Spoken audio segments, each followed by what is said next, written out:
Quand nous désirons avoir une relation avec Dieu et que nous sentons que nous faisons de notre mieux, mais que nous tournons en rond, il est possible que notre plus grande entrave soit nous-mêmes. Restez à l'écoute et je vous montrerai ce que je veux dire.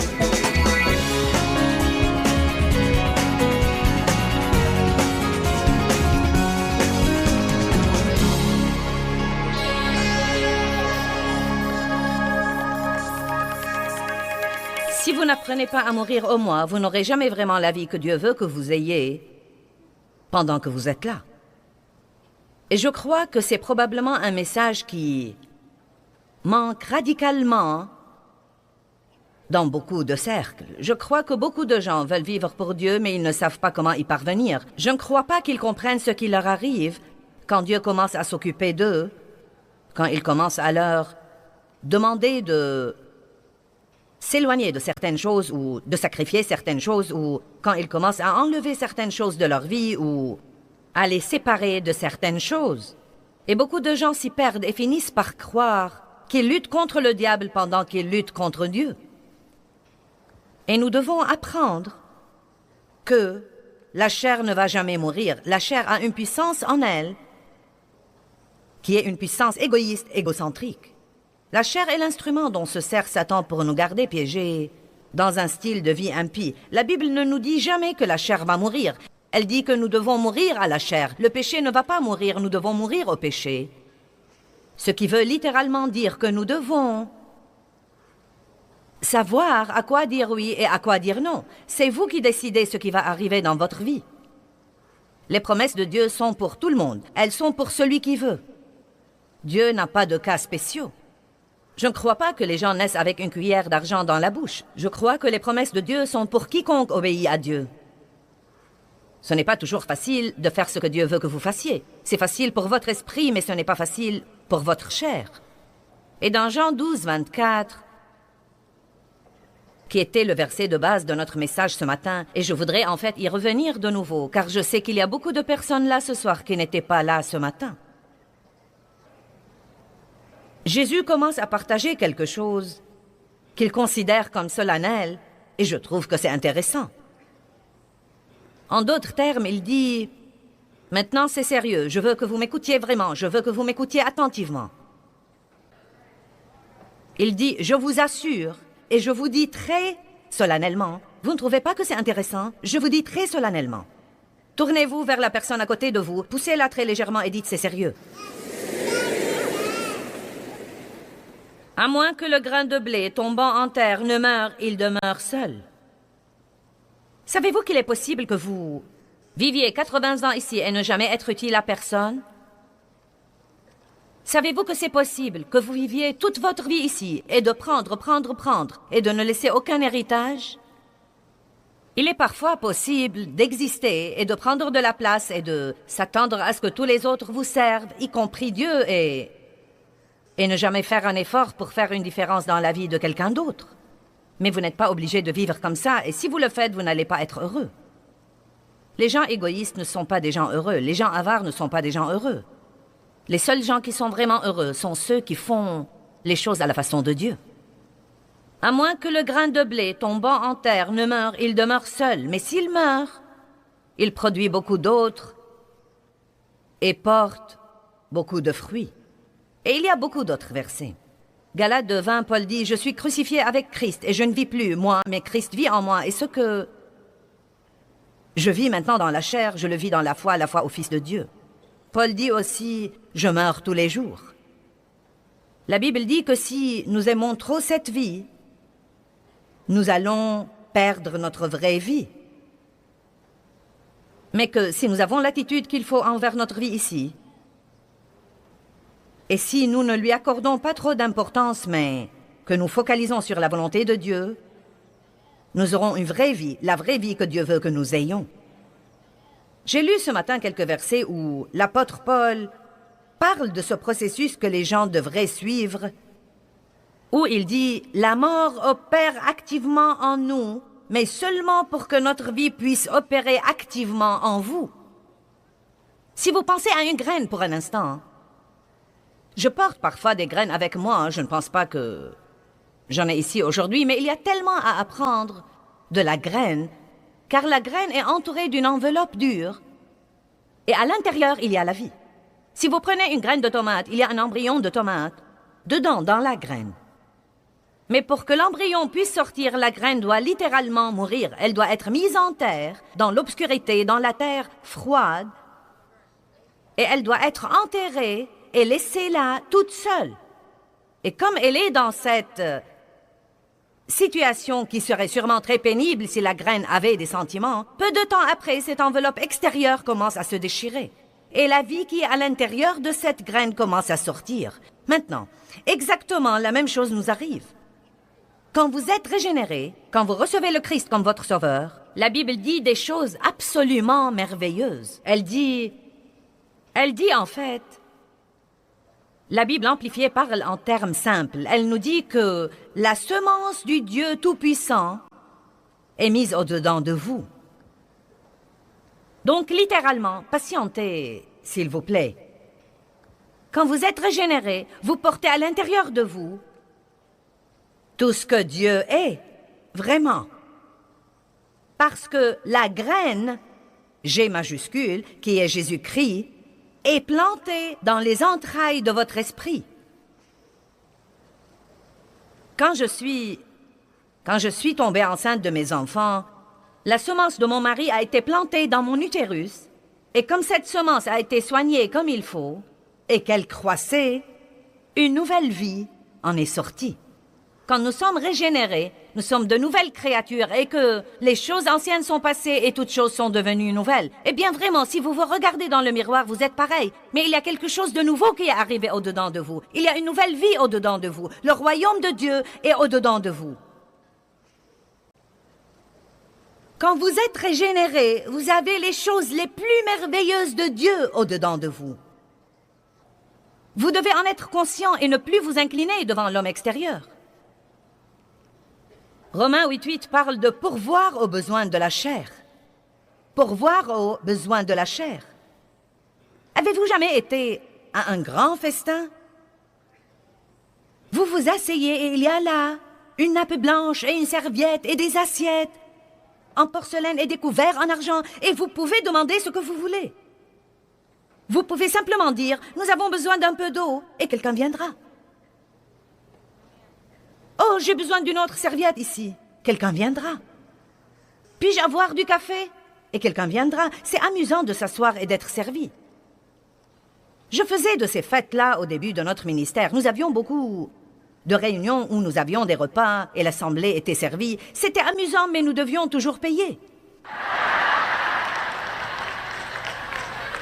Quand nous pourvoyons aux besoins de notre chair,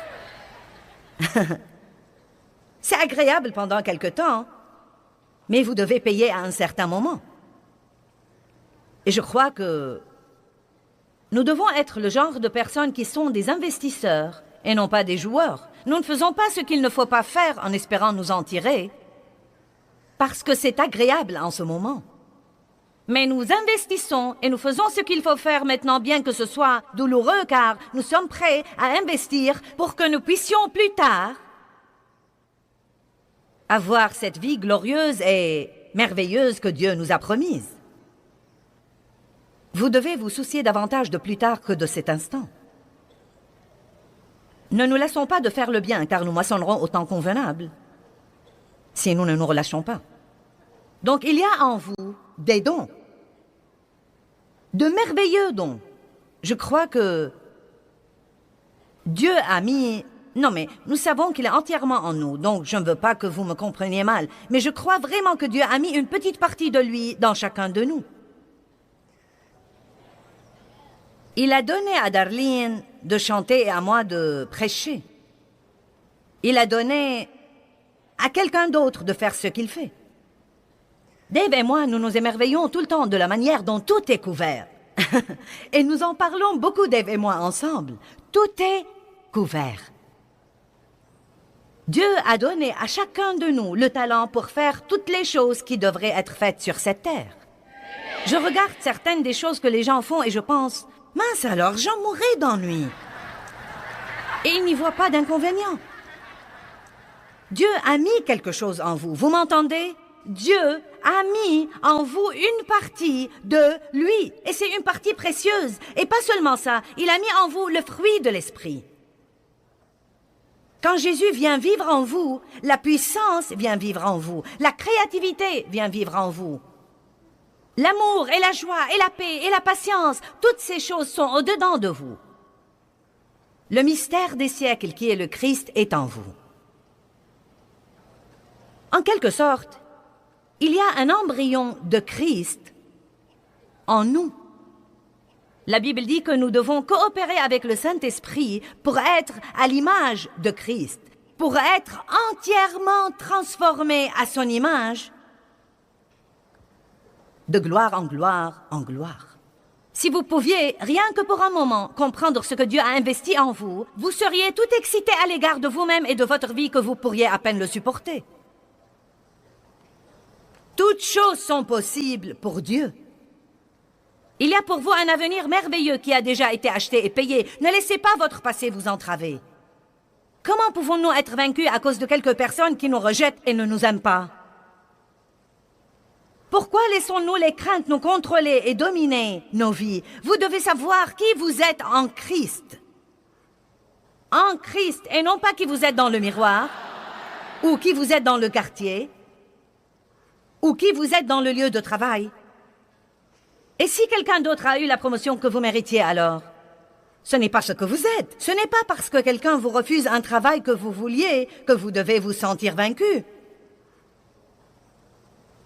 Vous êtes vraiment un enfant de Dieu. Et donc, la semence de Dieu est en vous. Mais de même que cette petite graine de tomate porte l'embryon d'une tomate en elle, et la chose intéressante au sujet de cette petite graine de tomate, c'est qu'elle est en réalité une petite graine, mais elle peut produire une grande plante de tomate à une condition.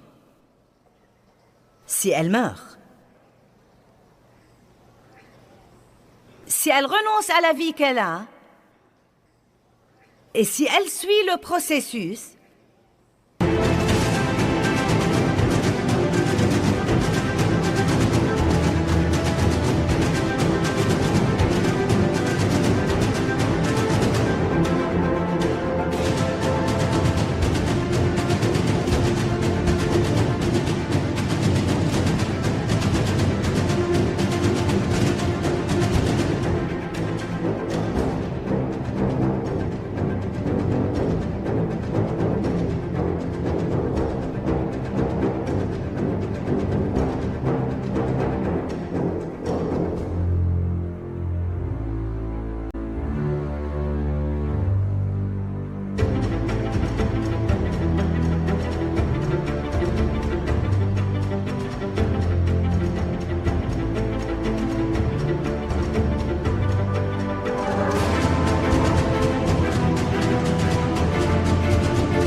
quelque chose de merveilleux et de nouveau et qui surpasse ce qu'elle avait, en sortira.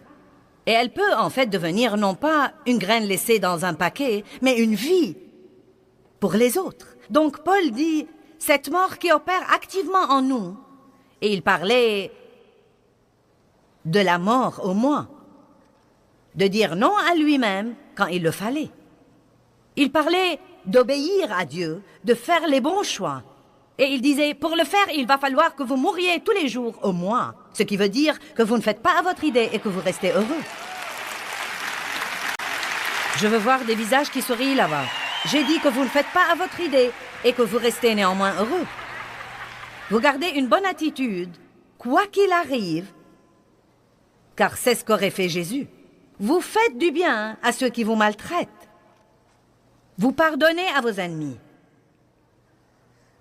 Quand la Bible parle de la mort au moi, cela ne veut pas dire que vous devez vous détester et que vous ne pouvez plus jamais rien faire pour vous-même et que vous ne pouvez jamais vous amuser et que vous devez souffrir et être malheureux tout le temps. Ce n'est pas ce que la Bible veut dire par mourir au moi.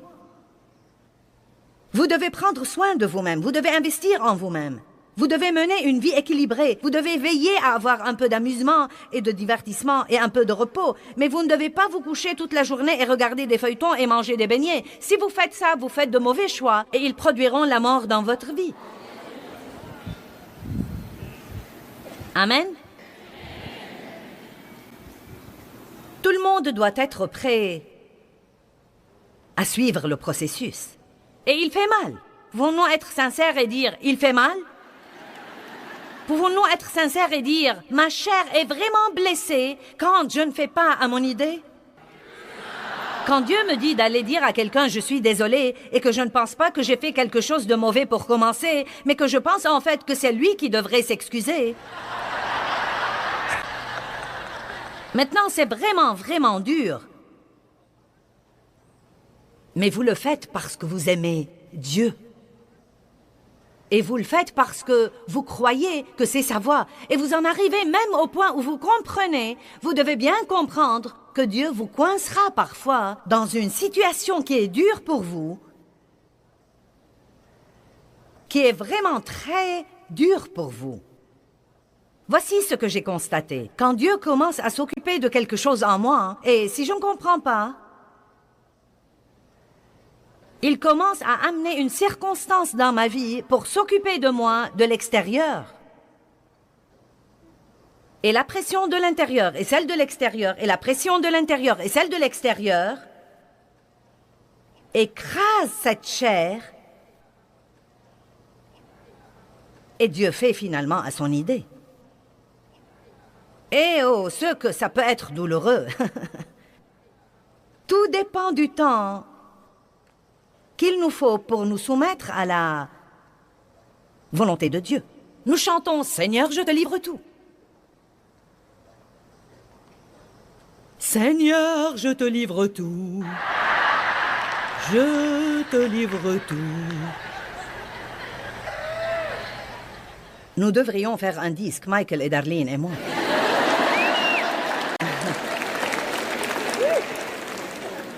Vous savez quoi, Dieu il a dû m'affronter avec tous ces trucs. Je ne vous donne pas à manger quelque chose que je n'ai pas moi-même mangé. J'allais à l'église le dimanche matin et je me querellais avec mon mari tout le chemin.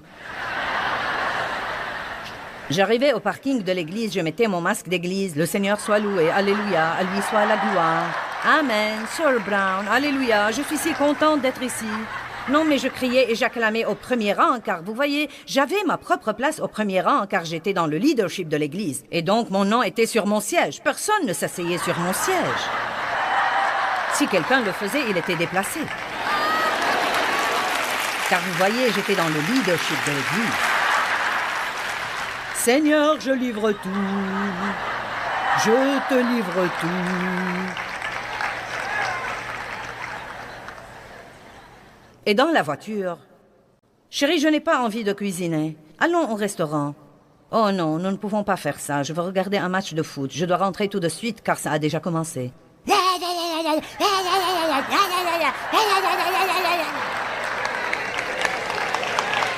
moi alors, et moi alors, et moi alors, et moi alors.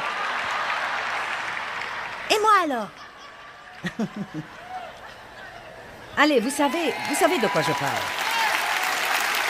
Nous nous querellions toute la semaine. Si ce n'était pas lui, c'était quelqu'un d'autre, frustré, furieux, fâché. Et quand nous revenions à l'église, le Seigneur soit loué, à lui soit la gloire. Ouh, alléluia, merci Jésus. Nous nous apportons le sacrifice de louange. Ouh, ouh, ouh.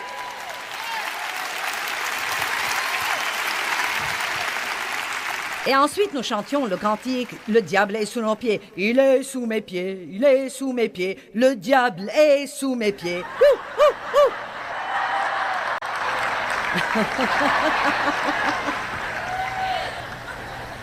Oh Seigneur, aide-nous.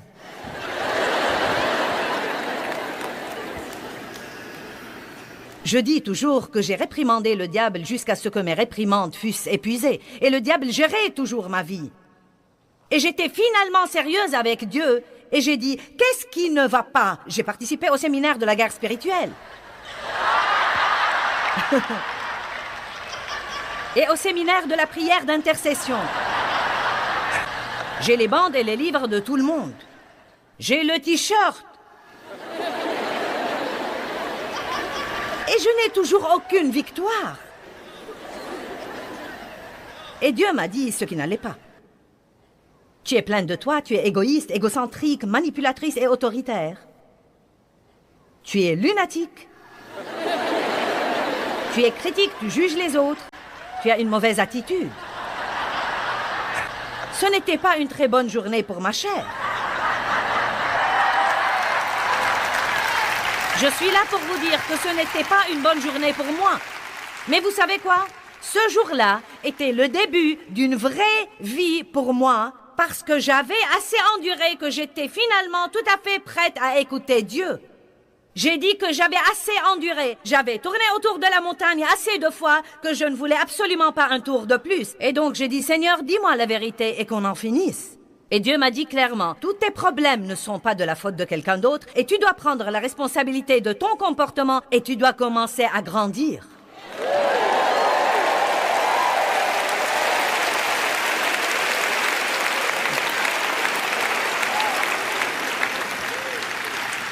Je vais être très franche avec vous. Il n'y avait personne qui enseignait ce genre de truc à l'époque. Et c'était probablement il y a 25 ans. Et Dieu m'a mené à des livres qui étaient écrits au XVIe siècle. Car tout ce que j'entendais était sur la guérison, la prospérité, la guerre spirituelle, le succès et la victoire. Et oui, c'est la volonté de Dieu pour votre vie. C'est vraiment la volonté de Dieu pour votre vie. Il veut toutes ces choses pour vous. Nous l'avons dit ce matin, 3 Jean 2. Bien-aimé, je souhaite que tu prospères à tous égards et que tu sois en bonne santé comme prospère l'état de ton âme. Jésus n'est pas mort pour que nous soyons des chrétiens qui disent...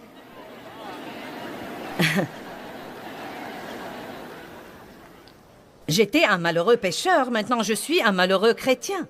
Non, il a une meilleure volonté pour vous. Eh bien, comment vas-tu, frère? Eh bien, j'essaye de survivre jusqu'à ce que Jésus revienne me prendre. J'aime ce qu'une dame m'a dit la semaine dernière. Elle m'a dit, Joyce, tu m'as appris que je ne devais pas passer ma vie dans l'anxiété avant que Jésus ne revienne me prendre.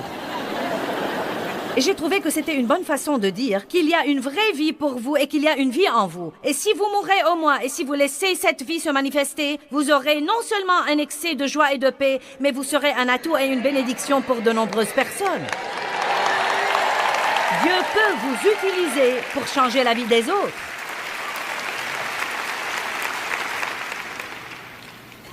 Mais vous n'aurez pas toujours l'occasion de faire tout ce que vous voulez à votre idée. Amen. Eh bien, nous avons commencé à parler un peu ce matin de certaines des choses pratiques. Des choses pratiques que vous vous attendez à traverser si vous allez mourir au moins, et je reviendrai sur ce point dans un moment. Mais je vous dis que vous avez 2 choix. Vous pouvez être soit charnel, soit spirituel. Charnel veut dire dominé par les sens. Votre pensée vous gouverne. Vous faites ce que vous pensez être le mieux. Vous exaltez vos pensées au-delà de tout. Eh bien, je pense. Eh bien, je pense. Laissez-moi vous dire ce que je pense. Eh bien, je pense. Vous pensez aux choses jusqu'à vous enlacer. Vous n'avez pas besoin de trop penser à la volonté de Dieu, sinon vous risquez de ne pas la faire. J'aime ce que dit la Bible de David quand il faisait face à Goliath. Elle dit, David courut vers le champ de bataille. Vous voyez, parfois, vous ne pouvez pas rester là et regarder votre ennemi trop longtemps, car si vous faites ça, cela risque de vous effrayer. Vous devez parfois courir vers le champ de bataille et dire, « Je viens à toi au nom de Jésus. Je ne sais pas ce que je fais, mais je fais confiance à Dieu. » Amen. Être charnel veut dire que vous êtes gouverné par votre volonté, par vos propres sens. Qu'avons-nous dit ce matin? Nous devons arrêter de nous demander ce que nous voulons. Être charnel, c'est être gouverné par ses sentiments. Tout dépend de ce que vous sentez. Je sens, je sens, je sens, je ne sens pas. Je pense, je veux, je pense, je veux, je pense, je veux, je pense. Et cela devient l'existence d'une personne. Et plus que toute autre chose, nous parlons de ce que nous ressentons, nous voulons et pensons. Écoutez-moi bien et écoutez les autres. Je pense, je veux, je sens, je pense, je veux, je sens. Je pense, je veux, je sens, je pense, je veux, je sens. Et c'est le royaume de l'âme. Ce n'est pas l'esprit. Ton âme te met en rapport avec le monde. Ton esprit te met en rapport avec Dieu, mais ton âme te met en rapport avec toi-même.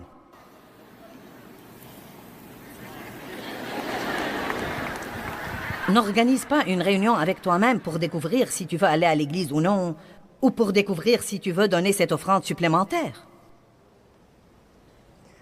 Mais être spirituel veut dire être contrôlé par l'esprit. La Bible dit « Seule la parole de Dieu partage âme et esprit ». Hébreux 4:12. Seule la parole de Dieu partage âme et esprit. Donc, peu importe ce que je ressens, c'est la parole de Dieu qui compte.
Est-ce que vous vous dites oui alors que vous devriez peut-être vous dire non? Par exemple, si vous êtes vraiment tenté de vous mettre en colère, est-ce que vous dites non à cette colère ou oui? J'ai des idées que vous aimeriez peut-être prendre en considération et elles vous seront très utiles.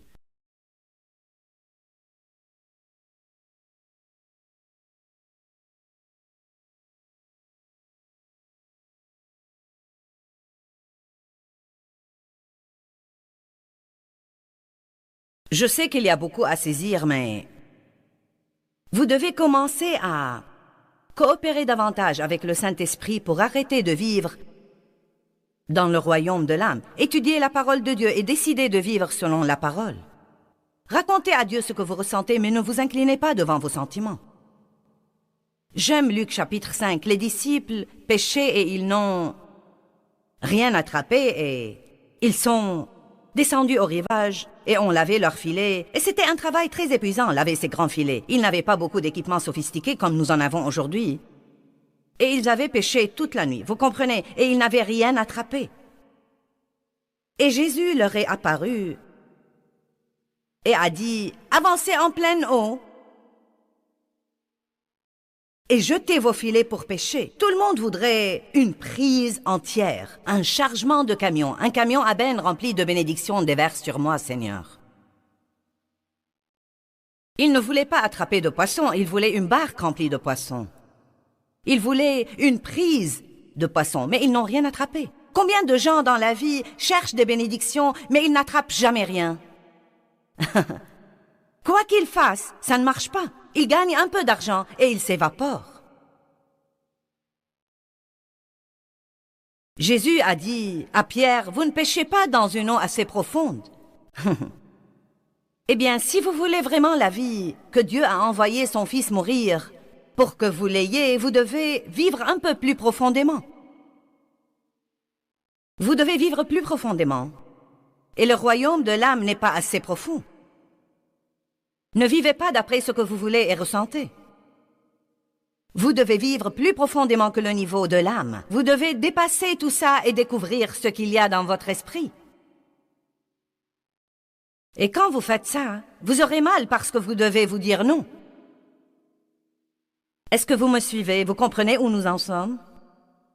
D'accord, car je ne veux pas vous confondre.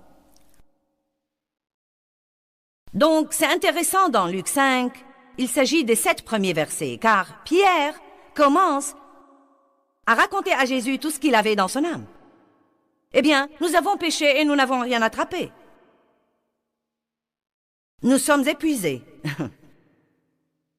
Nous avons lavé nos filets. Mais en raison de ta parole, Seigneur, nous jetterons de nouveau nos filets. Et j'aime ça. Il dit, je n'ai pas envie de revenir là. Nous n'allons rien attraper, car nous avons pêché toute la nuit et nous n'avons rien attrapé. Ce n'est pas une bonne idée. Je n'ai pas envie de le faire. Je ne le veux pas. Mais, si c'est ce que tu me dis de faire, je le ferai. Et la Bible dit qu'ils ont attrapé tellement de poissons qu'ils ont surchargé leur barque et ils ont dû appeler tous leurs compagnons et ils ont rempli leur barque. Combien d'entre vous voient l'analogie ici? Si vous arrêtez de faire ce que vous voulez, ce que vous ressentez et ce que vous pensez, non seulement votre barque sera remplie, mais aussi vous pouvez appeler tous ceux que vous connaissez et vous aurez certainement un débordement pour tous. Ouh, alléluia!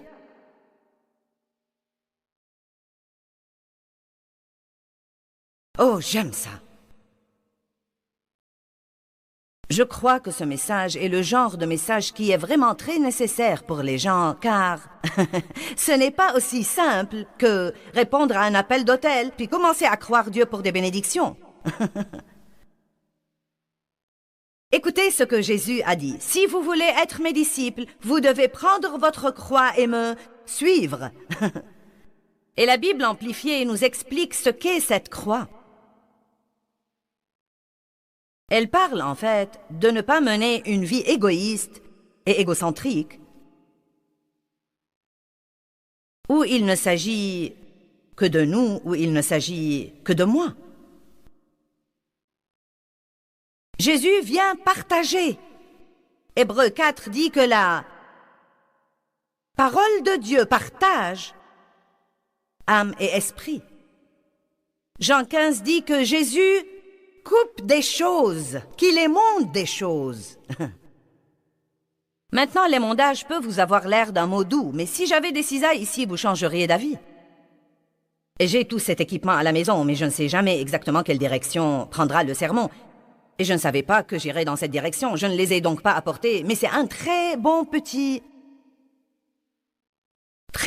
message quand j'apporte mes cisailles et mon petit buisson et que nous commençons à couper des trucs. C'est mignon, mais il ne contribue pas à la vie de l'arbre.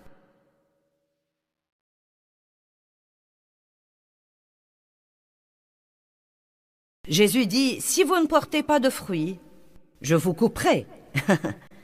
Et si vous portez vraiment du fruit, je vous émonderai pour que votre fruit soit plus riche et plus excellent.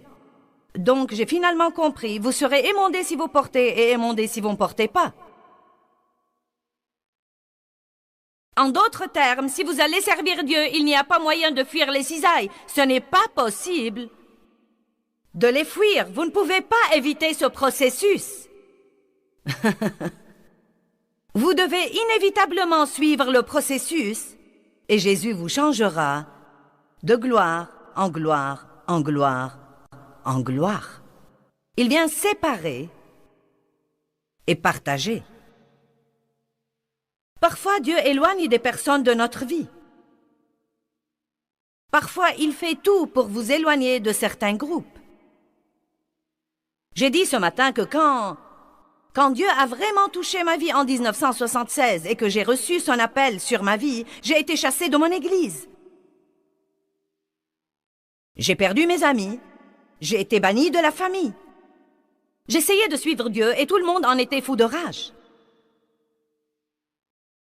La chose intéressante, et vous la connaissez bien, c'est que quand Dieu a appelé Abraham, il lui a dit « Va-t'en de ton pays et de ta maison et quitte toute ta famille et tous tes parents. » Il lui a dit « Quitte-les et va dans le pays que je te montrerai moi-même. » Vous croyez que c'était facile? Ça a dû être dur, vraiment dur, de s'éloigner de tout. Pourquoi Dieu lui a dit de faire ça? Eh bien, nous ne savons pas l'histoire tout entière, mais l'histoire nous dit que la plupart des membres de la famille d'Abraham étaient probablement des idolâtres, car c'était très répandu à l'époque. Pas seulement ça, je crois qu'il y a beaucoup de preuves qui nous montrent que le père d'Abraham n'était pas un homme qui menait les choses jusqu'au bout. Donc je ne sais pas trop si Abraham avait vraiment le meilleur exemple. Parce que la Bible dit que Dieu a appelé le père d'Abraham, Térak, à aller à la terre de Canaan, mais il s'est installé à Haran. Et Dieu ne veut pas que nous ayons devant nous l'exemple de personnes médiocres qui se contentent de tout ce qui est facile. Et si vous avez ces personnes autour de vous et Dieu a un grand plan pour votre vie, peut-être qu'il éloignera certaines d'elles de votre vie, peut-être qu'il veut faire quelque chose d'autre de vous, mais vous ne comprenez pas, vous luttez contre Dieu, vous êtes seul, vous êtes vexé, vous êtes troublé, et vous êtes loin de savoir que Dieu vous fait la meilleure faveur qu'il pourrait jamais vous faire.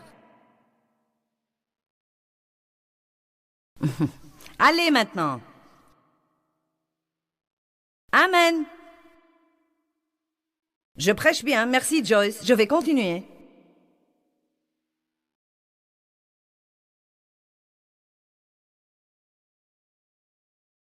Ne luttez pas contre Dieu. Paul était appelé à être un apôtre. Et dans Romains, il dit qu'il a été mis à part pour la prédication de l'Évangile. C'est ce que veut dire être sanctifié, séparé et mis à part pour l'usage de Dieu. Donc vous devez comprendre ce que Dieu veut faire de vous. Vous êtes un vase qu'il veut nettoyer, puis séparer et mettre à part pour son usage personnel, pour servir dans son royaume. Vous n'appartenez pas aux autres, vous appartenez à Dieu. Vous appartenez à Dieu. Je veux que vous sachiez que c'est mon verre. Et j'ai dit, je veux un joli verre pour boire en chair, apportez-moi un joli verre en cristal. Maintenant, j'ai ce verre depuis longtemps, et tout le monde un peu partout sait que c'est le verre de Joyce. Ils ne boivent pas de mon verre, parce que c'est mon verre, et c'est pour l'eau que je bois, quand je monte en chair. C'est un piètre exemple, mais j'espère que je vous ai fait parvenir le message. Vous savez pourquoi il est utilisé? Personne ne l'utilise pour une autre chose. Eh bien, c'est comme ça que Dieu veut que vous voyez la chose. J'appartiens à Dieu. Je n'appartiens pas au monde. Je ne suis pas pour l'usage du monde.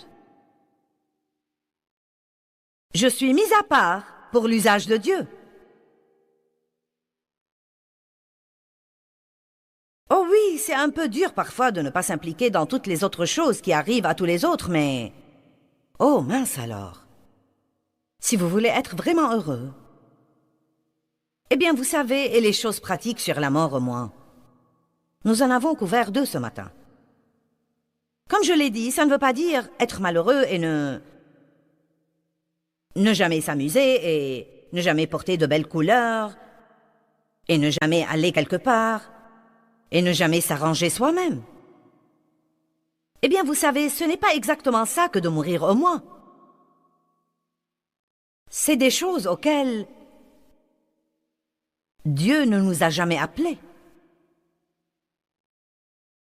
Il veut que vous ayez une bonne vie. Jésus est mort pour que vous ayez une bonne vie. Mais pendant que vous avez cette bonne vie, vous devez continuer à apprendre à mourir au moins. Et ça ne va pas être facile. Une des choses auxquelles vous devez mourir, c'est la réputation. Arrêtez de vous soucier de ce que les autres pensent de vous. Pour commencer, ils sont loin de penser à vous autant que vous le croyez. Je ne vais pas revenir là-dessus, mais nous sommes adonnés à l'approbation et parfois nous prenons nos décisions d'après ce qui va garder tout le monde heureux. Et pendant que nous le faisons, Dieu n'est pas content et nous ne sommes pas contents. Tous les autres nous donnent un coup d'œil approbateur, mais nous ne devons pas être adonnés à l'approbation de tous les autres. Jésus s'est fait sans réputation, et c'est un point important que nous devons examiner. Il savait qu'il avait une destinée, il savait qu'il avait quelque chose qu'il devait faire, et il le savait dès le début. Il devait régler le problème, et il ne souciait pas de ce que tout le monde pensait. Et nous avons dit que nous devons nous soumettre au plan de Dieu et au timing de Dieu dans nos vies. Dieu a un timing pour que les choses se produisent et c'est le bon timing. Et ce n'est probablement pas votre timing, mais c'est le bon timing. Et nous devons croire ce que la Bible dit, mes temps sont dans ta main. Qu'est-ce qui arrive quand Quand une femme chrétienne qui a servi Dieu pendant 20 ans ou 30 ans et qui a vraiment cru Dieu pour un bon, merveilleux mari chrétien, et peut-être qu'elle n'est jamais sortie avec n'importe qui. Puis vous avez cette autre fille qui a été sauvée il y a 1 mois, et elle croit Dieu pour un merveilleux mari chrétien, et 6 mois plus tard, elle épouse le plus beau type dans l'église avec cette voiture merveilleuse, et ce travail merveilleux, et tous ses muscles, et il est si engagé envers Dieu. Et cette première chrétienne est là et elle dit, « Ah,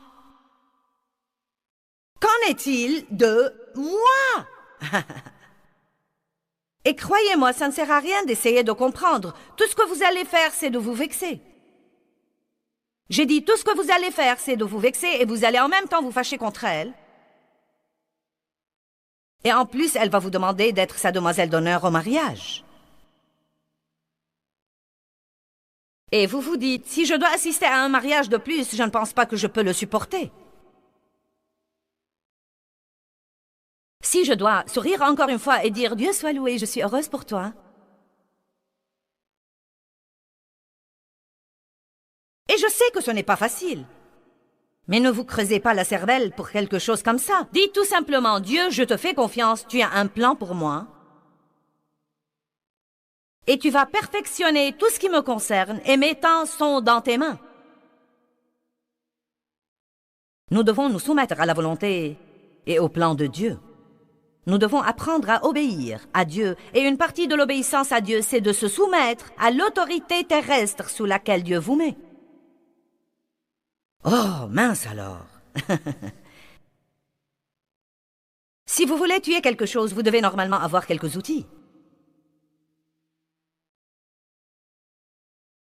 Et un des outils que Dieu utilise pour tuer la chair, c'est les gens qui nous disent de faire des choses que nous ne voulons pas faire, et qui ont en fait l'autorité pour nous les faire faire.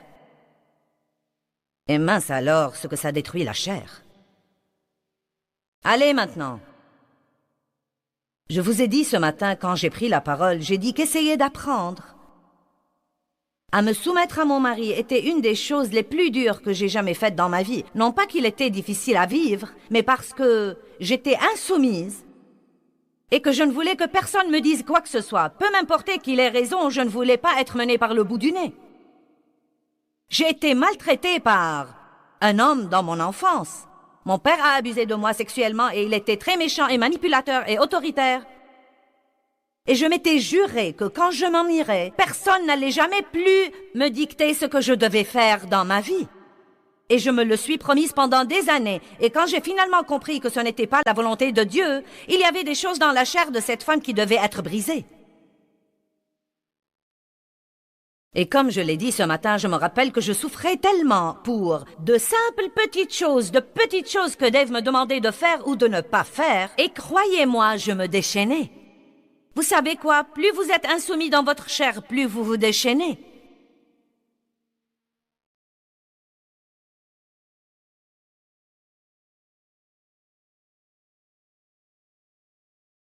Non mais je me rappelle avoir piqué une crise de 3 jours pour une serviette de bain.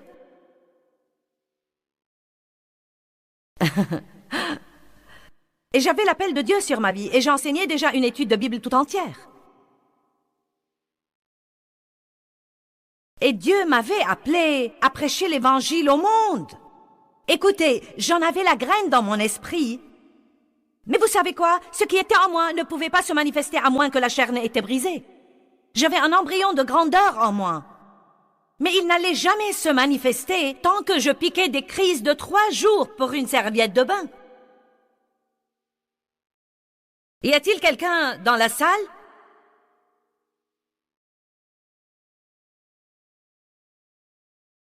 Je refusais qu'on me dise ce que je devais faire. Mon mari était ingénieur avant d'entrer au ministère, et il aime vraiment tout agencer, y compris moi.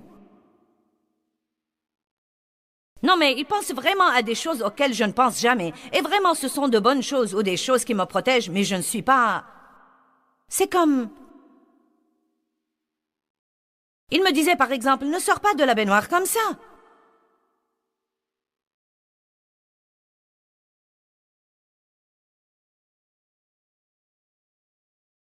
Et je lui disais, quand tu n'es pas à la maison, je prends mon bain. Et je suis toujours en vie.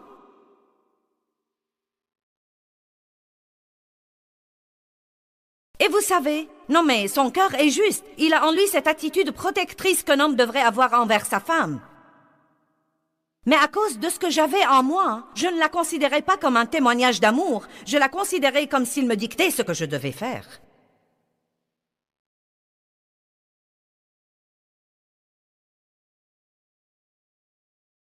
Et c'était un de ces matins, c'était il y a longtemps, mais c'était un de ces matins où je voulais... Dieu, je voulais juste prendre mon café ce matin-là et qu'on me laisse tranquille. Mais non, vous feriez mieux de compter dessus quand vous vous sentez comme ça.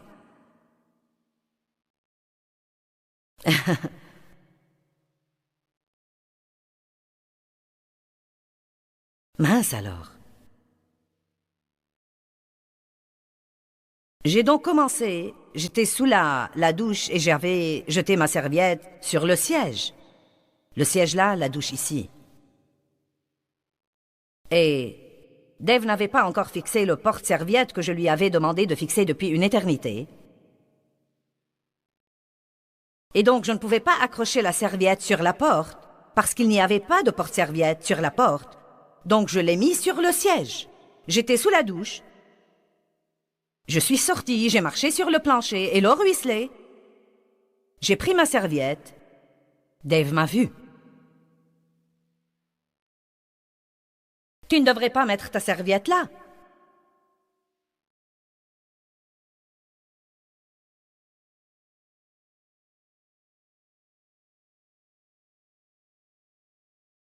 Vous savez, non mais je n'avais même pas entendu ce qu'il disait. Parce que l'attitude qui est au-dedans de nous finit toujours par se manifester. Vous voyez, c'était vraiment ma réaction automatique.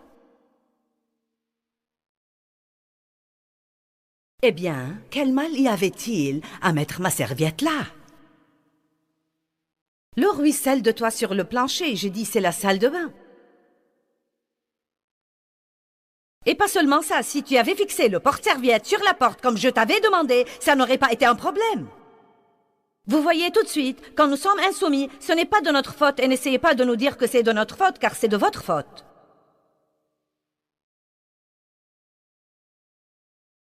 Eh bien, je me suis vraiment fâchée. Et il a vaqué à ses activités et je me suis plainte à Dieu. Eh bien, pour l'amour de Dieu, on ne peut même pas prendre une douche en paix. Je voulais juste prendre mon café et qu'on me laisse tranquille. Mais ça n'en finit vraiment pas. Il doit toujours essayer de me dire ce que je devrais faire. Il doit toujours me le dire. Eh bien, Dieu, je ne peux plus supporter. Maintenant, n'oubliez pas, j'avais un appel sur ma vie pour atteindre le monde.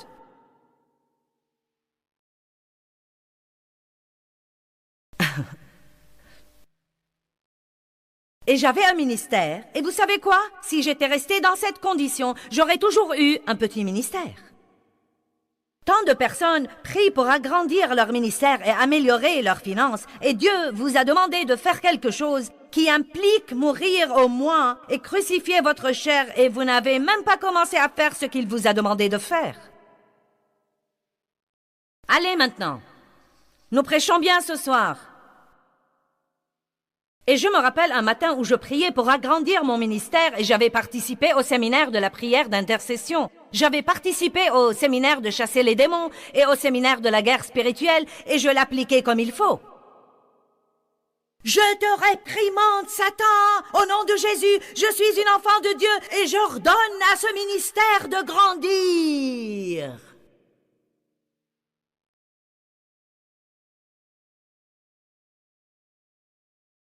Tu n'as aucune autorité sur moi, Satan. Maintenant, au nom de Jésus, grandis. Et j'ai entendu l'Esprit de Dieu me dire aussi calmement que je vous parle maintenant. Il m'a dit, Joyce, je t'ai dit ce que tu devais faire en ce qui concerne ton mari. Et si tu ne le fais pas, il n'y a rien que je puisse faire pour agrandir et pour prospérer ton ministère. Silence. Non, mais je voulais en parler et négocier. Pour voir si nous pouvions trouver un plan moins douloureux.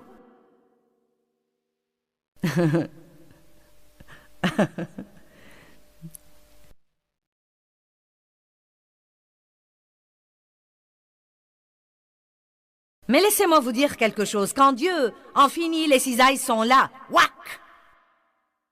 Et il ne vous reste que la... Ah!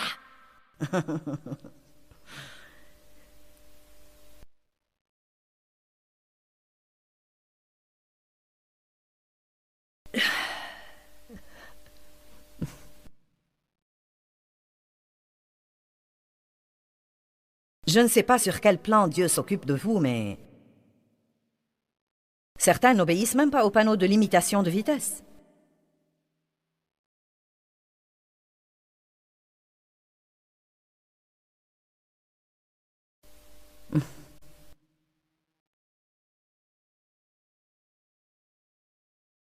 Vous faites vos affaires personnelles pendant les heures de travail, vous jouez sur Internet toute la journée, et vous photocopiez toutes vos leçons de l'école du dimanche et...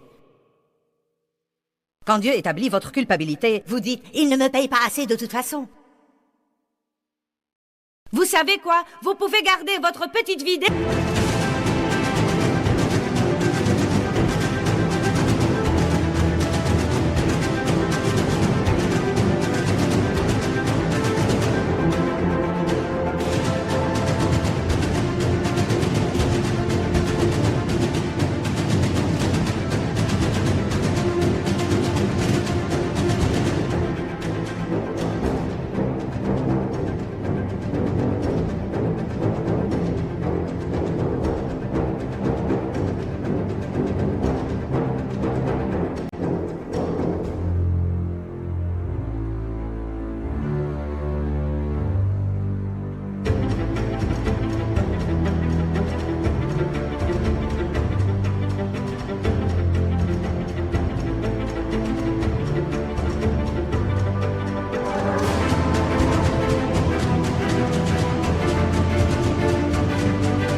Pitoyable, pathétique.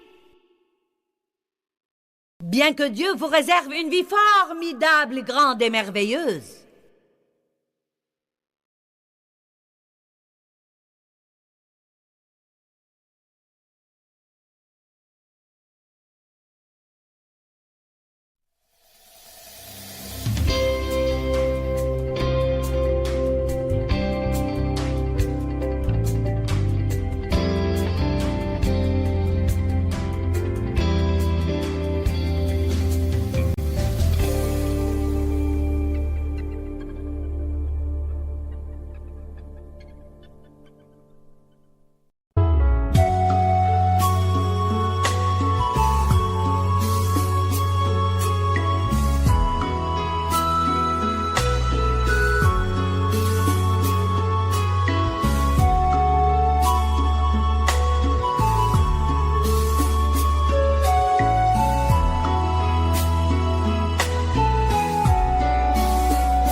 khắp phương trời vẫn nhớ tới quê hương.